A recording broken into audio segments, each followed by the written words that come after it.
अच्छा राजेश, ये पूछिएगा कि उनको ये पता लग जाता है कि लूप लाइन में ऑलरेडी एक ट्रेन मौजूद है, वो उनको पैनल पे दिखता रहता है, फिर दूसरी ट्रेन एंटर कर रही है वो भी इनको दिखता रहता है। यहाँ पे काम करने वाले लोग हैं अमित, पैनल रूम में, वो बता रहे हैं कि कैसे जो सिस्टम है वो काम करता है, और इन बटन्स के दबाने के बाद भी काफी वक्त लगता है, काफी पहले सब चीजें डिसाइड होती हैं।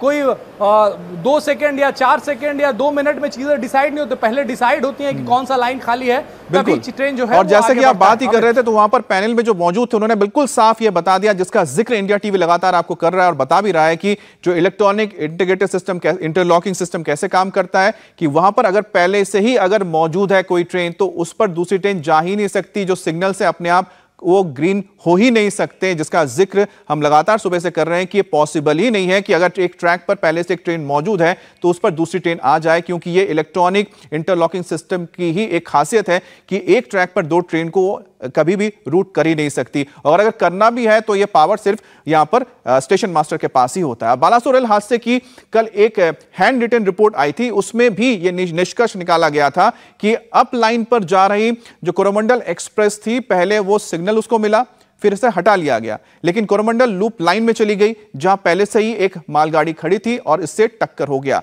तो ये जो आप रिपोर्ट देख रहे हैं इस वक्त, ये एक पहले आप कह सकते हैं कि कंक्लूजन जो सामने निकल कर आ रहा है वो भी आपको बताएंगे, लेकिन ये जो आप इस वक्त देख रहे हैं रिपोर्ट हैंड रिटन रिपोर्ट है, लेकिन इस रिपोर्ट में इसका जिक्र किया गया है कि आखिरकार किस वजह से ये हादसा हुआ होगा।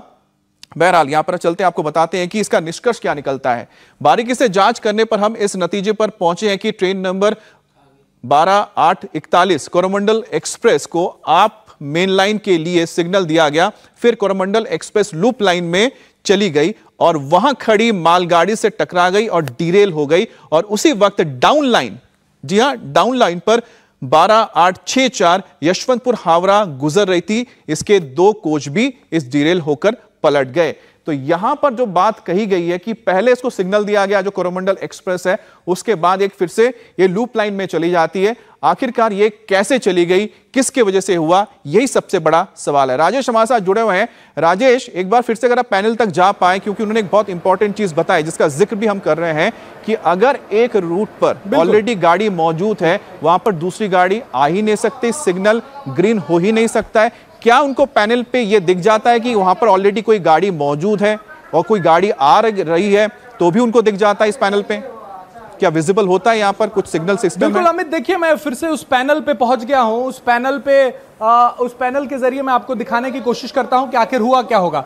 ये देखिए बालासोर रेलवे स्टेशन है, बालासोर रेलवे स्टेशन अमित, और यहां पे अगर किसी ट्रेन को अंदर आना है, बहुत बारीकी से मैं आपको बता रहा हूं, यहां ट्रेन को अगर अंदर आना है, पहले ये जो फाटक होता है, जो मैनुअल गेट होता है, उसे बंद करना है ताकि इधर से ट्रैफिक क्रॉस ना करे और ट्रेन आके उसे डैश ना करे। जब ये फाटक बंद यानी कि रोड ट्रैफिक बंद, उसके बाद ट्रेन धीरे धीरे अंदर आता है, और ट्रेन के अंदर आने के बाद ये सबसे इंपॉर्टेंट बटन, पहला बटन सिग्नल बटन पहले दबा रहता है, फाटक बंद होने के बाद सिग्नल बटन दबा, ट्रेन अंदर आया। और अगर इसी रूट पे जाना है तो ये है रूट बटन दबाया गया, ट्रेन इसी रूट पे जाएगी, आगे निकल जाएगी। लेकिन यहां से आने के बाद सिग्नल बटन है, और अगर चेंज होना है, ये रूट चेंज होना है, आगे इस पे कोई ट्रेन खड़ी है तो यहां से अगर चेंज होना है, इसे चेंज होना है यहां से आके, तो क्या करना है कि हमें रिवर्स बटन दबाना है। रिवर्स बटन दबाने से ये इंटरलॉकिंग सिस्टम काम करने लगेगा, ट्रेन यहां से यहां जाती है।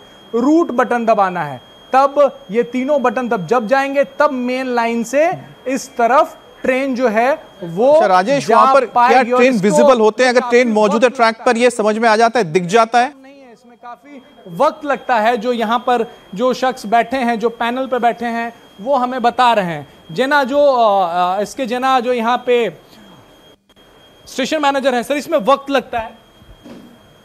वक्त मतलब मैंने समझाने में टाइम लगता है, तीनों दबाए बटन, उसके बाद फिर ट्रेन जो है मेन लाइन से एक लाइन में अगर गाड़ी लेना नहीं है और दूसरा लाइन में अगर लेना है तो बहुत वक्त लगता है। मिनिमम सिग्नल कैंसिल करने के बाद 2 मिनट लगता है रिलीज होने में। वो रूट रिलीज होगा, फिर दूसरा रूट बनेगा, दूसरा रूट बनने के बाद उसका पूर्ण सिग्नल हो पाएगा, दूसरा लाइन का गाड़ी आ पाएगा। फिर भी 3-4 मिनट लगेगा, उसके बाद ही गाड़ी पाएगा। एक बार एक रूट में गाड़ी सिग्नल दे दिया मतलब, और दूसरा लाइन में गाड़ी कोई भी स्टेशन मास्टर सिग्नल नहीं दे सकता कि होगा नहीं। कोरोमंडल एक्सप्रेस का क्या हुआ होगा आपको? हमको जितना जानकारी है वो तो डिरेलमेंट के वजह से हुआ है, लेकिन नहीं सर, उसको डैश कर गया है सीधे जाके। वो जो डिरेलमेंट होने के बाद गाड़ी इधर उधर जब होता है तो एक नंबर में घुस जाता है, दो नंबर में घुस जाता है, राइट साइड में, लेफ्ट साइड में, ऐसा होता है। डिरेलमेंट के वजह से गाड़ी जब इधर उधर होता है तो एक नंबर में भी होता है, 2 नंबर में भी जाता है, 3 नंबर में जाता है, ऐसे इधर उधर हो सकता है ना, क्योंकि ड्यू टू डिरेलमेंट। लेकिन डिरेलमेंट का रीजन क्या है ये पता चलेगा आफ्टर इंक्वायरी। और ये फिर से मैं पूछना चाहता हूँ, ये जो लाइन चेंज करने का फैसला है ये कौन लेता है कि ये लाइन चेंज करना है? ना, लाइन चेंज पहले से हम लोग का जो लाइन में गाड़ी लेना है, जनरली हम लोग का जो गाड़ी जो लाइन में जाता है वो तो पहले से सेटिंग होता है, पहले से रहता है, तो चेंज नहीं होता है। उस शाम यहाँ से बालासोर से वो ट्रेन कोरोमंडल एक्सप्रेस कितने बजे गुजरी थी? यहाँ से राइट टाइम गया था 18:37, 6:37, 6:37 यहाँ छोड़ा था। और वहाँ पे महानगर बाजार पे पहुँचने का वक्त क्या है? 20-25 मिनट लगता है, वही ना 18/55 राइट टाइम पास हो रहा था। वहाँ जो इंटरलॉकिंग सिस्टम चेंज होना है वो यहाँ से तो नहीं होना है, वो महानगर बाजार से ही होना है जी।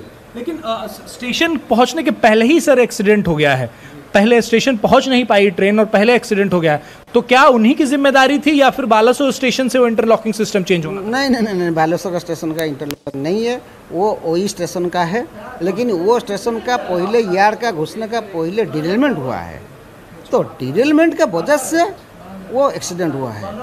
पैनल रूम मैं फिर से कहूँगा कैमरामैन दिखाएं, एक मैनुअल पैनल आपको दिख रहा होगा नीचे, पहले ये हुआ करता था लेकिन टेक्नोलॉजी बढ़ी है, उसके बाद जो है वो इलेक्ट्रॉनिक पैनल सिस्टम आया है, इलेक्ट्रॉनिक इंटरलॉकिंग सिस्टम जो आया है। अगर अभी भी इलेक्ट्रॉनिक इंटरलॉकिंग सिस्टम में कोई खराबी होती है तो मैनुअल सिस्टम के जरिए उसे ठीक किया जाता है, उसे ऑपरेट किया जाता है। और साथ में आपको एक बक्सा इधर दिख रहा होगा जिसपे BLS HIP लिखा है, ये कब काम आता है? अगर इसके पहले जो स्टेशन है बालासोर से पहले मेहंदी पत्ता स्टेशन है, वहां से ट्रेन को निकलना है तो वो जो आप एरो देख रहे हैं उसे लाइन क्लियर में जाना होगा, तभी ट्रेन वहां से यहां के लिए निकल सकती है। और अगर यहां बालासोर स्टेशन में उसे घुसना है तो उस एरो को ट्रेन ऑन लाइन में जाना होगा। यानी कि सिस्टम तो काफी फुल प्रूफ बनाया हुआ है, लेकिन इसके बावजूद इतना बड़ा हादसा, इतने लोगों की जान गई है। यही वजह है कि जांच चल रही है। हालांकि रेल मंत्री ने कह दिया है कि उन्होंने आइडेंटिफाई कर लिया है कि आखिर चूक कहां हुई है, किससे हुई है, लेकिन हम दर्शकों को समझा रहे हैं कि भारतीय रेल खास करके इंटरलॉकिंग सिस्टम जो है वो काम कैसे करता है। आप किसी भी स्टेशन पे जाएंगे तो इसी तरीके का एक पैनल रूम है जहां पे लोग बैठे रहते हैं, जहां पे रेलवे के कर्मचारी जिनको सालों साल का एक्सपीरियंस होता है और वो पूरी तरीके से फोन पे लगे रहते हैं। देखिए कितने सारे फोन्स हैं यहाँ पे, कितने सारे फोन्स हैं यहाँ पे, लगातार इन पे घंटियां बजती रहती हैं, लोग बात करते रहते हैं और पूरी तरीके से कनेक्टेड रहते हैं। कितने सारे इक्विपमेंट्स और सालों साल के एक्सपीरियंस के बाद ही यहाँ पर कोई आके बैठ सकता है। तो ये पूरा सिस्टम है जिसमें कहीं ना कहीं तो खामी आई है, किसी न किसी ने तो चूक की है जिसके वजह से इतना बड़ा एक्सीडेंट हुआ है। अमित जी राजेश, तो आपने बताया कि आखिरकार पूरा कि कंट्रोल पैनल कैसे काम करता है, पूरा का पूरा इलेक्ट्रॉनिक इंटीग्रेटेड लॉकिंग सिस्टम कैसे काम करता है। साथ ही वहां पर जो आपने तस्वीरें दिखाई उससे बात तो बिल्कुल क्लियर हो चुका है कि वहां पर जो गलती हुई है वो मैनुअल एरर हुआ है, यानी कि कोई ना कोई किसी की लापरवाही तो जरूर हुई है, नहीं तो कैसे एक ही ट्रैक पर 2 ट्रेन पहुंच जाती है। क्योंकि ये जो सिस्टम है हम जिसका जिक्र लगातार कर रहे हैं कि इलेक्ट्रॉनिक इंटरलॉकिंग सिस्टम, ये अपने आप में एक ऐसा कवच है जो कि 2 ट्रेनों को एक साथ कभी भी एक ट्रैक पर आने ही नहीं देता है। लेकिन ऐसे में सिर्फ और सिर्फ कुछ लोगों के पास ये अधिकार होता है कि वो उसमें कुछ फेरबदल कर सकते हैं, कुछ बदलाव कर सकते हैं, जिसका जिक्र रेल मंत्री अश्विनी वैष्णव ने भी किया है कि इसको लेकर हमने पहचान कर ली कि कौन हो सकता है। और साथ ही साथ हमने आपको एक रिपोर्ट दिखाई थी जो कि आप कह सकते हैं कि कंक्लूजन भी है और साथ ही साथ की प्राथमिक तौर पे जो एक वजह ढूंढी गई थी कि क्या वजह हो सकती है इतने बड़े हादसे की। तो माना गया था कि किस तरह से कोरोमंडल एक्सप्रेस को सिग्नल दिया जाता है, फिर वापस लिया जाता है और उतने ही देर में इतना बड़ा यह हादसा हो गया जिसमें 288 लोगों की जान चली गई, 900 लोग घायल हो गए। बहरहाल अब आखिरी रिपोर्ट यानी जो फाइनल रिपोर्ट आना है उसमें तय हो जाएगा कि इसके लिए जिम्मेदार कौन था। इंडिया टीवी हर वक्त हर जगह डाउनलोड करने के लिए सर्च करें India TV news Google play store या ऐप स्टोर पर।